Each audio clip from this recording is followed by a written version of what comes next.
News 360 Headlines is brought to you by Flamingo Paint, Pepsodent Charcoal and Pepsodent Herbal, EcoBank. And Mahama terminates controversial SML revenue assurance contracts with immediate effect.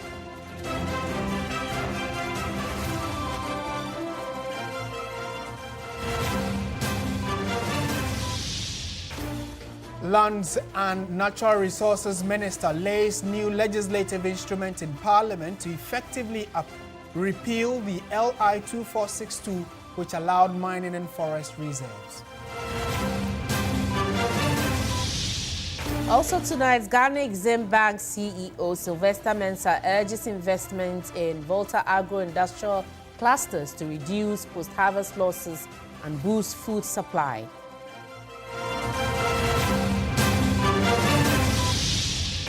Later in business, the Bank of Ghana hints of an imprisonment of up to 10 years and fines for failure to comply with repatriation of export proceeds.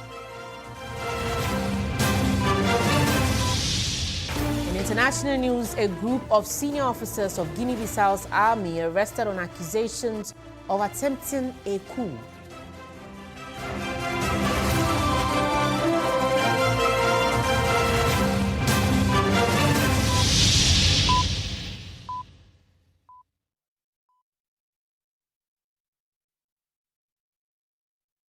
We are live around the world on our website, 3news.com. If you visit our Facebook page as well, we are streaming there, so do let your messages on the stories come in.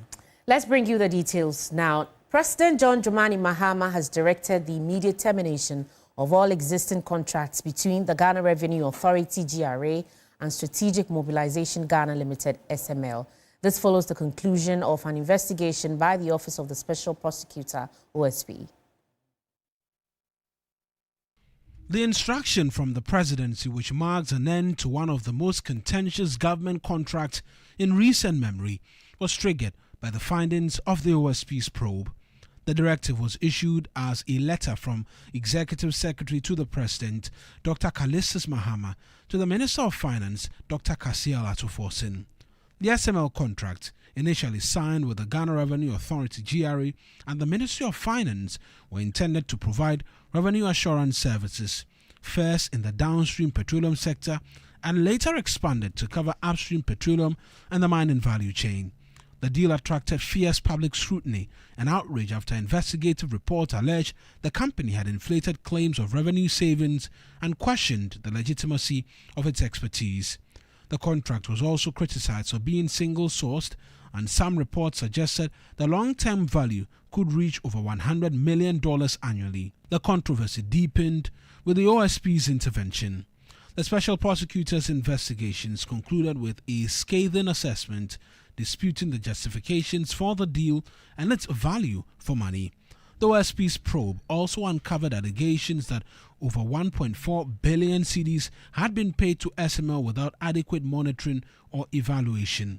The OSP has also publicly implicated the former Finance Minister, Ken Ofori-Atta, in connection with the deal. The OSP will charge the following persons with various corruption and corruption-related offences before the end of November 2025.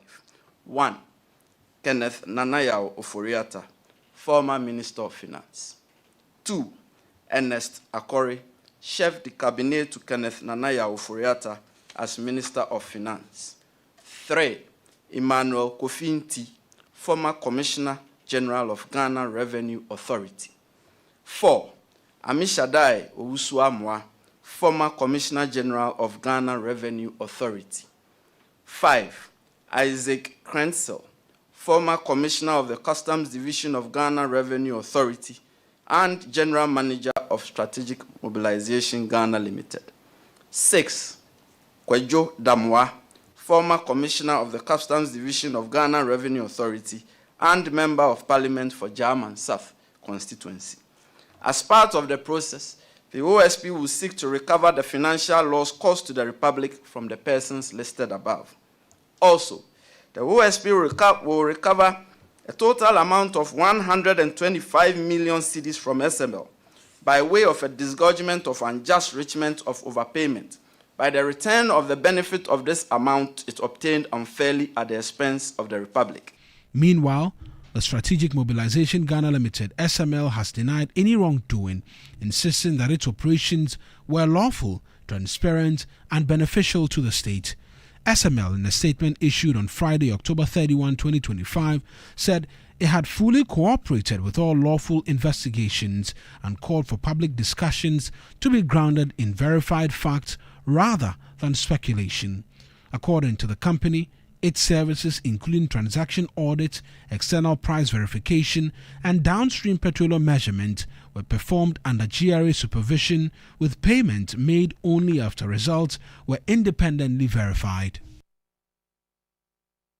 So now, let me read to you exactly what the letter from the President's Executive Secretary said. This is on behalf of President Mahama. It said that following the conclusion of the investigation conducted by the Office of the Special Prosecutor, OSP, into the contracts awarded to Strategic Mobilization Ghana Limited, SML, I have been directed by His Excellency, the President of the Republic, to request that we take immediate steps to terminate all existing SML-related contracts forthwith.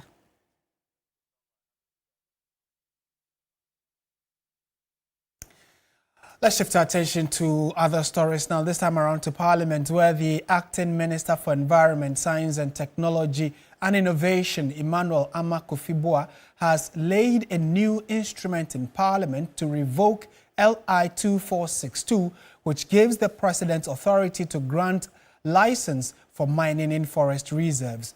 Once it matures after 21 sitting days and is approved, the Environmental Protection, which is a Mining and Forest Reserve Revocation Instrument 2025, will permanently strip the President of unilateral powers to issue mining permits in forest reserves. Speaking to journalists after presenting the instrument, Emmanuel Amakufibua said that the move demonstrated government's commitment to the fight against illegal mining. Call LI 2462, which was enacted in 2022 to ensure that environmental management principles are legally enforced in mining operations in forest reserves. It was obviously a public outcry that led to an amendment of that LI by deleting Regulation 32 to effectively limit the powers of the President to allow mining forest reserve. Obviously, that led to the new LI 2501, which was entered into force on June 2nd, 2025. However, in the light of continued public outcry as a listening government, and after complete consultation and review with experts, it was very clear that we could completely revoke that LI and to use the guidelines that was enacted in 2020. And so that's effectively what I've done today. And it clearly must send a message that this government is committed to basically ensuring that we continue to protect our pristine forest reserve and our environment. We are keeping our word. We are showing Ghanaians we are committed to protecting the environment, to protecting the forest, to protecting our water bodies. And every step we are taking is clearly in line with what President Mahama has been preaching. I thank you very much. Right, so this is being received quite well by a number of civil society organizations. One of them is Arocha Ghana. Daryl Bosu is Deputy National Director of Environmental NGO Arocha Ghana. He's joined us for a conversation on this LI that has been laid in Parliament. Mr. Thank you, Daryl Bosu. Thank you so much for your time. Good evening to you. Thank you, my brother. You can actually hear the excitement in my voice. I'm very happy to speak to this matter. Certainly so. I mean, when you heard it, that at least finally after the pressure, the public anger and all of that, government has taken steps to now lay it in Parliament and then it tells you that some quick action has been taken. What do you make of it? And first of all, I need to acknowledge and also commend the progressive step by the government to revoke LI 2462 in its entirety. This is definitely a positive step. As you know, when LI 2462 was passed in November 2022, it really came with a lot of dissatisfaction from civil society, several other professional bodies across the country, and also because it gave the posture of a government that was willing to auction off all of its forest reserves for mining. But to now come to a system where, look, the government says that we are no longer going to condone such an attitude, but we are going to use a more progressive way to assess whether an area must be mined or not, and looking at a 2% on average for all forest reserves in this country. I think this is a very progressive step, and we really commend the government for this. I think that, that said, I know that when this revocation takes place or takes effect, it will mean that we need to take steps now to ensure compliance, and every state agency, Forestry Commission, Minerals Commission, and all other state agencies must take this into consideration and try to align, which for me is the most important aspect to this whole process that we are going through right now. Right, and I'm sure it would be your expectation as well that this should have bipartisan support in Parliament, right? Oh, definitely. I mean, it's an ally, so it's going to be a special 21 sitting days time in Parliament, and after that, it takes effect, which I believe even the previous administration also initiated a process like that, just that Parliament couldn't have the opportunity to say to really see this through. So we are really excited that this government, keeping to its word, has been able to take this step. And we are expecting the other members of Parliament to support the process so that we can have a successful revocation. Then we can take it from there. Right now, we need to look at a national strategy to protect our forest reserves, and this is where it begins. So we are really excited to see this happen eventually. And finally, what's the issue about beyond laying it in Parliament and it's maturing, when it is actually being passed, the concern for many will be executing another law. We have several that have been flouted, but beyond laying it, what should the expectation or immediate action be after Parliament approves this? Yes, I think with respect to that, we recall that His Excellency John Dramani Mahama did indicate that with the current review of Act 703, they are going to take steps to put in place certain provisions and mechanisms to completely exclude mining from our forest reserves, so that we are not just left in limbo and just be working with the airline, which people can come and set aside as and when they want.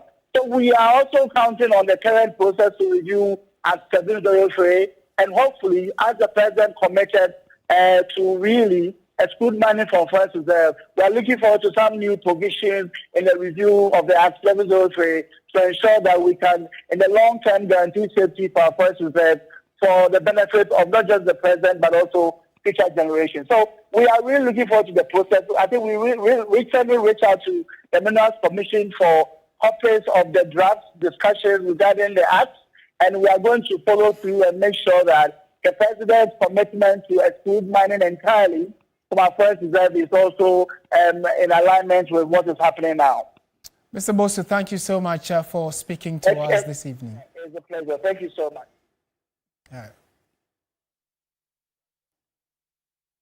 Any chief court engaged in illegal mining, popularly known as Galamsey, will be handcuffed. This is a stern warning from the Minister of Lands and Natural Resources, Emmanuel Amakofi-Boa, who describes acts of such culprits as terrorism and do not deserve to lead anyone. George Queenie reports. One of the pressing needs of the National Anti-Illegal Mining Operations Secretariat has to do with logistics. With these acquired vehicles, it will be very easier for the task force to act swiftly on intel when they pick them. Basically, it's mainly logistics. The team is very motivated. They are up to the task. They're very efficient, and we've seen the results. In the last few months, we've seen what they've been able to do, even with very little.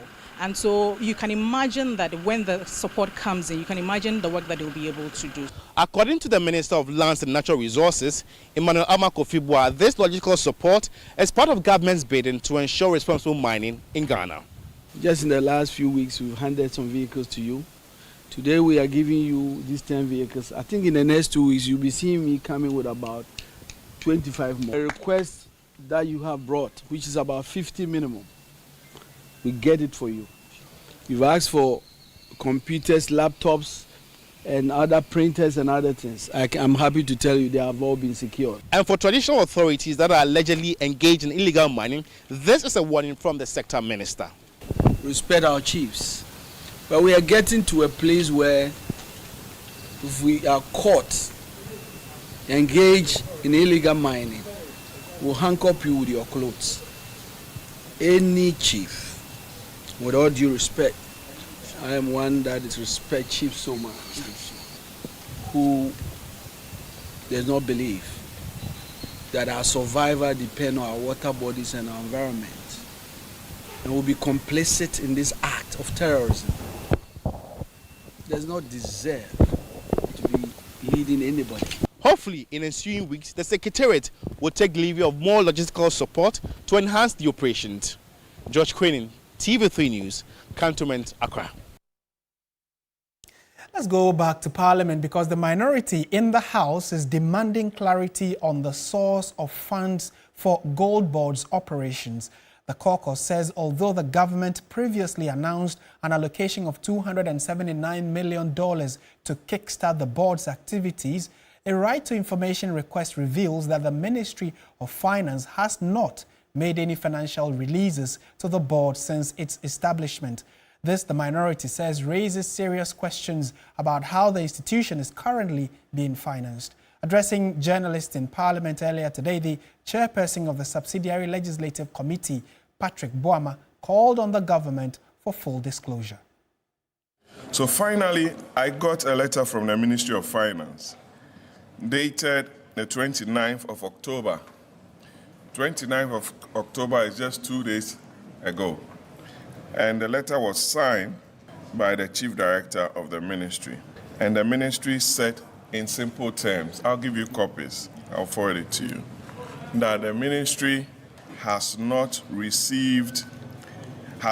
transferred or made any allocation to the Gold Board.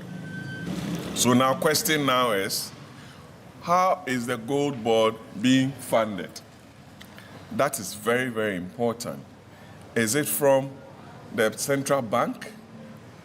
Is the Bank of Ghana printing money to fund the Gold Board? Why must the Bank of Ghana be doing that? Those are questions that I'll leave to you as journalists to unravel. The group is also calling for detailed publications of the board's activities on its official website as required by law to facilitate transparency and ensure traceability regarding the source of its gold. If you go to the Gold Board's website right now, you will not find anything as contained in the Act. The Gold Board came into being in April. And if April, May, June, July, August, we've gone way past a quarter, so that all this information ought to be there. We hear of Gold Board appointing brand ambassadors, delivering or supplying pickups to institutions and what have you. But what the law requires them to do under Section 42 hasn't been complied with. And it is very, very dangerous, especially where the World Bank, the European Union, and other institutions are talking about where Ghana is headed to, especially in the fight against galamsey. Especially also in the Gold Board's own act, which talks about sourcing and traceability. Where is the Gold Board getting all those gold from? Is it from responsible mining? Is it from small-scale miners? Or is it from galamsey sites? We're staying in Parliament because Ghana's Parliament has entered into a strategic 2-year partnership with Inter-Parliamentary Union to spearhead efforts to reduce methane emissions and mitigate the impact of climate change. At the launch of the project, Speaker Alban Bagbin emphasized the urgency of decisive action and called for adequate budget allocations to back the national climate agenda. Africa is responsible for only a fraction of global greenhouse gas emissions. However, the continent suffers disproportionately from climate change. The effect of climate change on the society and livelihoods is no more distant but a harsh reality. The Africa Center for Energy Policy estimates that methane emissions in Ghana have increased by about 200% between 1990 and 2022, mainly from the energy and waste sectors. The Parliament of Ghana has entered into a strategic 2-year partnership with the Interparliamentary Union to champion efforts to reduce methane emissions. Right Honorable Alban Bagbin is the Speaker of Parliament. Experts tell us that methane is over 80 times more potent than carbon dioxide in warming the atmosphere over a 20-year period. So tackling methane emissions therefore offers one of the fastest and most effective pathways to slow the pace of global warming. He said there must be a financial commitment to this cause. I'm taking this opportunity to call on the Budget Committee and all other committees to ensure that adequate financial resources are allocated for our functions, particularly what we've undertaken for methane reduction initiatives and green innovation. So please don't just take what is brought to you as budget and you go and just say, yeah. Then after that, you are writing memos to Speaker to approve for you to attend the conference. It's a commitment that we are making. Representative of the Interparliamentary Union called for more collaborative efforts. At the Interparliamentary Union Assembly in Geneva last week, the clerk to Parliament, Honorable Ebenezer, and myself formally signed this cooperation framework. That signing confirmed our shared commitment to taking this collaboration forward. At the IPU, we believe that no climate or methane strategy can succeed without Parliament. The energy sector, which includes oil and gas operations, contributes about 36% of total methane output, while agriculture and waste account for roughly 41% and 20% respectively. Methane is about 87 times more powerful than carbon dioxide in trapping heat over a 20-year period, making it a major cause of global warming. Christian Yali, TV3 News, Parliament. Moving on, the Accra High Court has dismissed attempts by lawyers of former National Signals Bureau Director Kwabena Edu-Boahen to halt the presentation of documents by the prosecution's second witness. Edu-Boahen's trial resumed after an application seeking to remove the judge from the case was thrown out by the Supreme Court. Lord Edward Tare reports. In court on Thursday, Director of Finance at the National Signals Bureau, Ruby Edumwa, tendered some documents and receipts as evidence as part of her witness testimony. But lead counsel for Edu-Boahen, Samuel Atasha, raised objections to the documents. According to the defense lawyer, such materials are confidential national security documents, praying the court to refer the documents to the Supreme Court for determination on its relevance to the state and the case. Deputy Attorney General Dr. Justice Remsai, however, opposed the argument. He maintained that government actors have the sole prerogative to determine which documents are injurious to national security. Presiding Judge Justice Eugene Nyedunyante overruled the defense lawyers. Samuel Atasha spoke after proceedings. The proceedings were very simple. The prosecution witness number 2, Edith, who is the head of accounts of the national security, was continuing the examination in chief. And she extended some documents emanating from the national security. And we challenged that these matters should not be in the public space and that the court should make a referral to the Supreme Court and Article 135 for the Supreme Court to determine by its exclusive jurisdiction under the Constitution as to whether the documents might be injurious to national security. They have been overruled twice. We'll take some steps to deal with the matter. The case is now adjourned to November 7 for continuation of the examination of the evidence in chief of prosecution's witness. Lodi Rasari, TV3 News, Accra. Well, Nestle Ghana has honored loyal consumers at the grand finale of the second edition of the Nido Obatampa Mo promotion. The event celebrated the trust and loyalty of mothers and families across the country who continue to make Nido a household name. The Nido Obatampa Mo promotion returned bigger and better this year. Running from July 2025 to September 2025, the campaign attracted an impressive 99,026 entries nationwide, with over 30,000 consumers rewarded through various mini draws. At the grand finale, excitement filled the air as winners received prizes ranging from refrigerators, cash rewards of 5,000 Ghana cedis to beautifully woven kente cloths. The top 5 winners took an unforgettable all-expense weekend getaway to Safari Valley Resort with an additional 5,000 Ghana cedis stipend. Tampa promo for their excellent and then truthfulness in terms of the promo. Wow, it's been a great honor from Nestle Ghana to honor us with this kind of prize. Category manager for beverages and coffee, Myron Otu, highlighted the vision behind the promotion. We're here to celebrate our lovely mothers who have been loyal to the brand, who have put quality ahead and ensure to provide their kids with the most quality powdered milk beverage in the market. Corporate Communication and Public Affairs Manager Deborah Kwabla emphasized their commitment to creating shared values. We create value for the business, and we also create value for the communities and the consumers who patronize our products. Now, Telecel Ghana is taking employee welfare to another level by crowning its month-long health outreaches and campaigns with customer service games for its workers. This, the Chief Executive Officer, Patricia Obunai, says is a culmination of all care activities Telecel has done throughout the month of October. Nura Mohammed reports.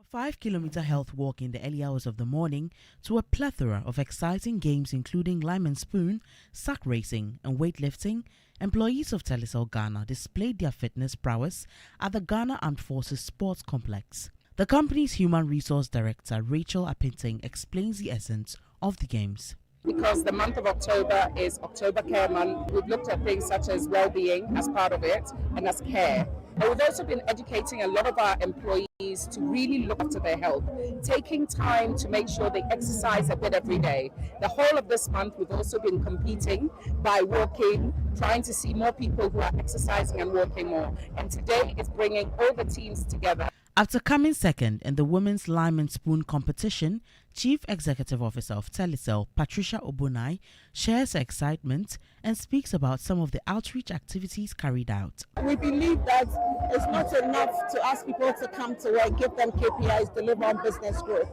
The business growth depends on the well-being of your employees. We go out to do donations, and so we've been to 3 hospitals already, the Honorable Teaching Hospital, Seshiriaso, Tamale, to donate cervical cancer equipment. Participated in the Lime and Spoon, I was second, I had a very competitive management team, so but you can see the excitement, the energy is very positive, the entire organization is there. Jijo is with the Human Resource Department and won the women's weightlifting competition.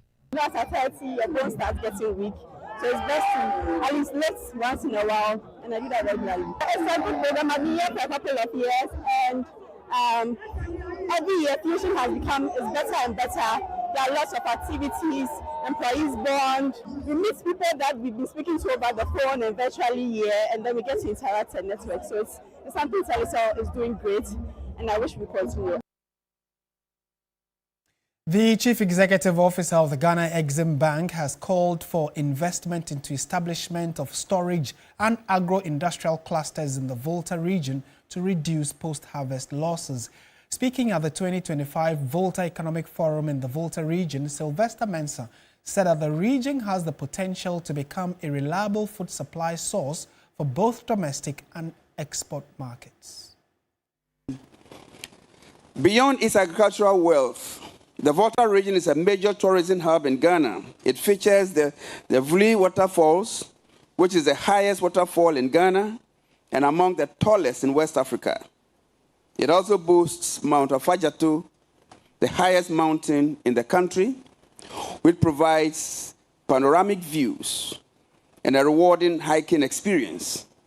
In the region, you would find the Tafi Atome Monkey Sanctuary, a community-based wildlife sanctuary with monkeys roaming freely in the forest contiguous to the village. Distinguished ladies and gentlemen, Volta's abundant sunlight, wind corridors, and hydro resources make it a prime zone for renewable energy development.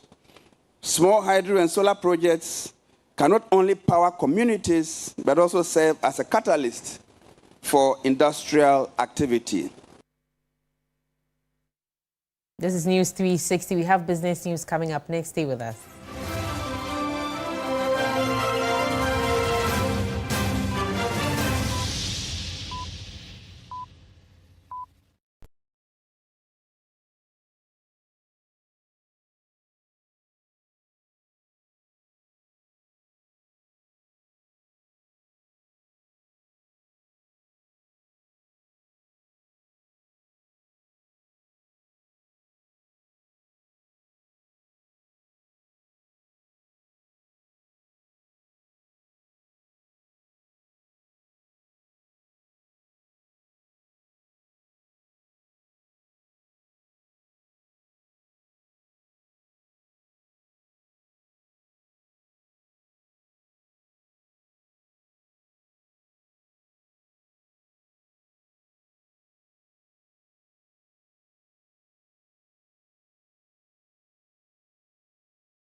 Good evening. Welcome to the business segment on News 360.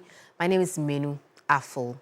The Bank of Ghana has issued a stern warning to exporters who fail to repatriate their export proceeds, saying it will not hesitate to apply severe sanctions, including hefty fines and imprisonment, in line with the Foreign Exchange Act. In a new notice issued on October 30, 2025, the central bank stated that offenders could be fined up to 5,000 penalty units, imprisoned for a term not exceeding 10 years, or face both penalties as prescribed by the Foreign Exchange Act 2006, Act 723. This comes after the bank recently allowed exporters up to 60 calendar days beyond the original validity of their letters of commitment, but only upon submission of a reasonable and well-documented justification. The bank stressed that no further extensions will be granted beyond the first, though exporters may request cancellation of their commitment letters if justified. The central bank reminded exporters that proceeds must be repatriated through their nominated banks within 120 days of shipment. It also directed all authorized dealer banks to ensure strict compliance and communicate the provisions to their clients. The directive forms part of measures to strengthen Ghana's foreign exchange management and instill greater discipline among exporters. Now, the World Bank's latest commodity markets outlook projects a 7% drop in prices for both 2025 and 2026, driven by weak global growth, a growing oil surplus, and policy uncertainty. Energy and food prices are easing, helping to slow global inflation, but prices remain well above pre-pandemic levels, with 2025 figures still 23% higher than in 2019. Oil demand is slowing, especially in China, while electric vehicle uptake rises. Brent crude is forecast to average $60 next year, a 5-year low. Meanwhile, gold and silver are surging as investors seek safe havens, with gold prices up 42% this year alone. The World Bank warns that geopolitical tensions, extreme weather, and AI-driven energy demand could disrupt markets further. It's urging governments, especially in developing economies, to use this window to reform subsidies, invest in infrastructure, and build long-term resilience. We'll now take your attention to Universal Merchants Bank, UMB, which has held a customer experience fair aimed at deepening its relationship with clients and giving them a platform to showcase their businesses. The event, held in Accra, forms part of the bank's commitment to supporting entrepreneurship and fostering mutual growth with its customers. At the forecourt of Universal Merchant Bank's head office, it was all excitement and color as clients of the bank gathered to display products and services. The fair, dubbed the UMB CX Fair, brought together customers from various sectors to network, market their brands, and learn new ways to expand their businesses. Edem Naite is the head of corporate communications at Universal Merchant Bank. This is how we are crowning the Global Customer Service Week celebration. So ours was a month-long celebration. We did a lot of things in our branches, interacting with our customers on various levels. But we just thought that why not provide a platform for our customers for us to crown it in a very grand style. Head of Service Quality and Customer Experience Sharon Enim spoke about what motivated them to organize the fair. This is a platform that we have created where our customers can come here, promote their business, because we believe in growing with the businesses. We believe in growing together with our customers. So we created this platform where they can showcase their business, amplify their visibility, and get access to the market. Some customers shared what the fair means to them. I'm really happy to be here because it's given us the opportunity to market to prospects and potential parents. For Universal Merchant Bank, the initiative is more than just a fair. It is a long-term strategy to empower customers and strengthen Ghana's small and medium-scale enterprise ecosystem. In a bid to raise customer satisfaction and strengthen staff professionalism, Junction Mall has organized a comprehensive customer service training for its staff. The customer service training focused on communication skills, problem solving, and building lasting relationships with shoppers. One of Accra's busiest shopping destinations has taken proactive steps to improve how its staff engage with customers. At the Junction Mall in Accra, staff from various departments gathered for a practical and engaging customer service training session. The program was designed to equip participants with modern service delivery skills, effective communication techniques, and customer engagement strategies tailored for today's retail environment. The corporate trainer, Emmeline Dati, emphasized that customer service is about creating memorable experiences and understanding every customer's unique need. When it comes to training, it's all about upskilling and mindset change. You know, the more you train your staff, the more they're empowered and equipped to keep delivering the best. At the end of the day, you want businesses to thrive, and if your employees are up to speed when it comes to how to run the business, your business will always be on top. I want to encourage, Ghanaian employers. You don't hire machines. They are human beings. They have feelings, they have needs. Put the needs of these people first and your business will always be on top. The marketing manager of Junction Mall, Reggie Boulay, commended staff for their commitment and emphasized the mall's dedication to continuous improvement and customer satisfaction.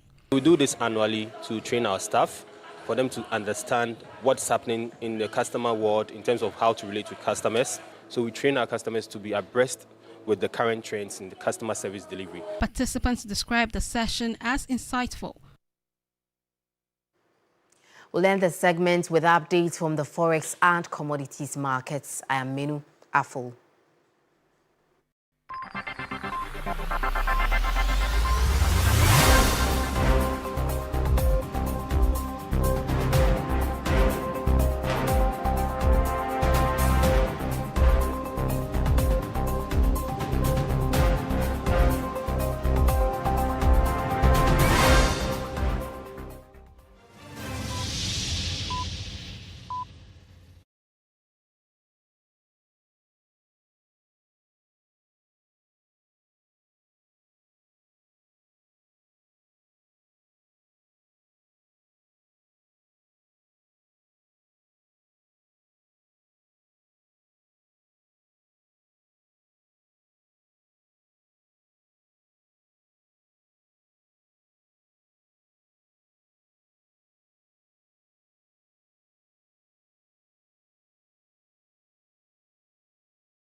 Hello, good evening, and welcome to the sports segment here on News 360. My name is Bill Shen. Now, Nations FC labored on Friday afternoon to hold Bechem United to a goalless draw in their Week 8 encounter of the ongoing 2025-26 Ghana Premier League season. In the fixture staged at the Nana Fosu Stadium, Bechem United dominated the contest throughout the 90 minutes but failed to find the back of the net. The visiting team, led by new head coach Frimpong Manson, did have their moments in the second half but could not get on the score sheet. Now, following the goalless stalemate, both teams settled for a point apiece and will now regroup to prepare for their next assignment in the league.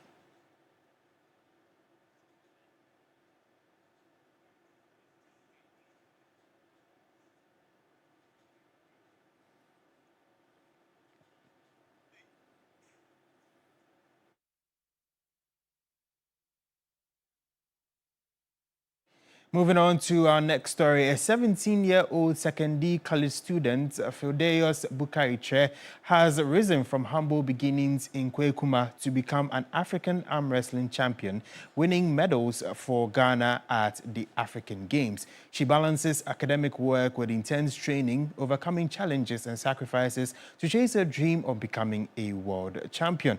Admired by her schoolmates and community, Fideus is fast becoming a symbol of hope, strength, and national pride. Barack Minter Brown tells the story. Born and raised in Kwekuma, a small but vibrant suburb of Sekondi Takrade, Fidel's journey began far from bright lights of competition. In a community where opportunities are scarce, her dreams were fueled by determination and the belief that she could rise above her circumstances. Fidel's father, Honorable Abukari Damba, Assembly Member for Kwekuma Electoral Area of the Sekondi constituency, shares how the journey started and how happy a father he was upon hearing the news that her daughter is now an arm wrestler. And I was there, the teacher called me that my daughter has won a gold medal for the school. So I was very happy at that time. And said they would go to regionals at the same time. He won a gold medal at the regional level. For now, as a father, I'm very proud. Both of us, me and her mother, we are very proud of her. At just 17, Fidelis represented Ghana at the 13th All-African Games, bringing home bronze and silver. But she didn't just stop there. On the continental stage, she dominated the 60 kg lightweight division, winning 2 gold medals and earning the title of African champion. Behind every medal is a relentless grind. Training before dawn, battling through fatigue, mastering technique, Fidelis' journey is just built on discipline and resilience. At the national level, Coach Hussein, who handles Fidelis, talks about the plans in place to have Fidelis develop to the very best of talent. I believe it's now in school, and I hope she completes as early as possible. We are planning to relocate her to Accra, and that will be the beginning of things that we've really put in place for her. Like many other athletes in the country, Fidelis faces challenges with her training. Her absence away from the capital means she lacked the daily needed training to help ensure her growth becomes steady and directed.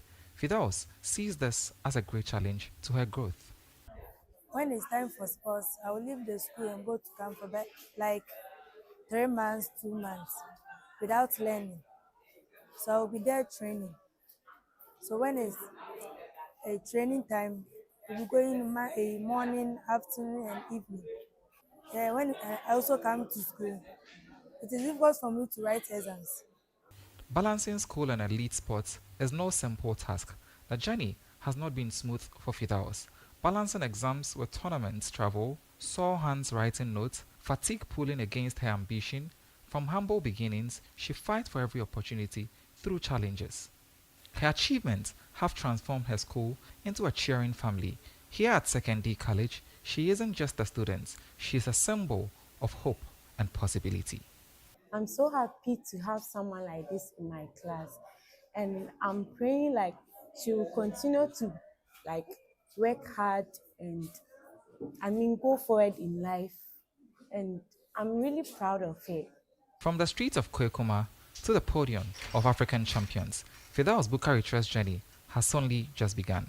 The arm of a champion, the heart of a fighter, and a future that promises nothing short of glory. For 3 Sports, Barack Winter Brown, Second D Takrade. That's it for the sports segment here on News 360. My name is Bill Shen, and there's more on the bulletin after the break.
Entertainment.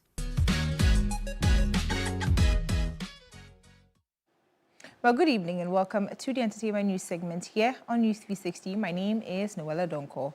Now, globally acclaimed Ghanaian singer and songwriter Amaarae has never been one to shy away from using her art to challenge norms and champion inclusivity.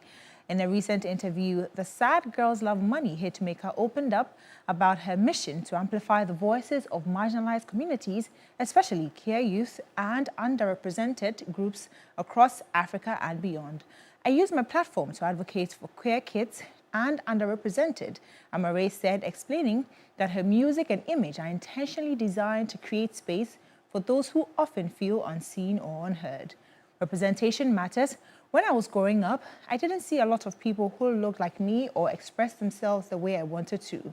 Now that I have a voice, I want to make sure others know they belong too.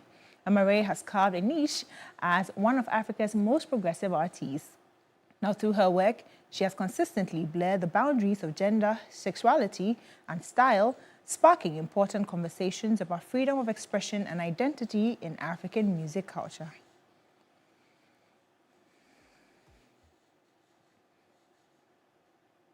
And now to some more stories. Sean Diddy Combs has officially begun serving his prison sentence at the Federal Correctional Institution in Fort Dix, New Jersey, following his transfer from the Metropolitan Detention Center in Brooklyn on Thursday. The music mogul will serve a 4-year term after being convicted on 2 counts of transportation for the purposes of prostitution. His legal team had specifically requested replacement at Fort Dix to allow him access to special drug treatment program that could shorten his sentence if completed successfully.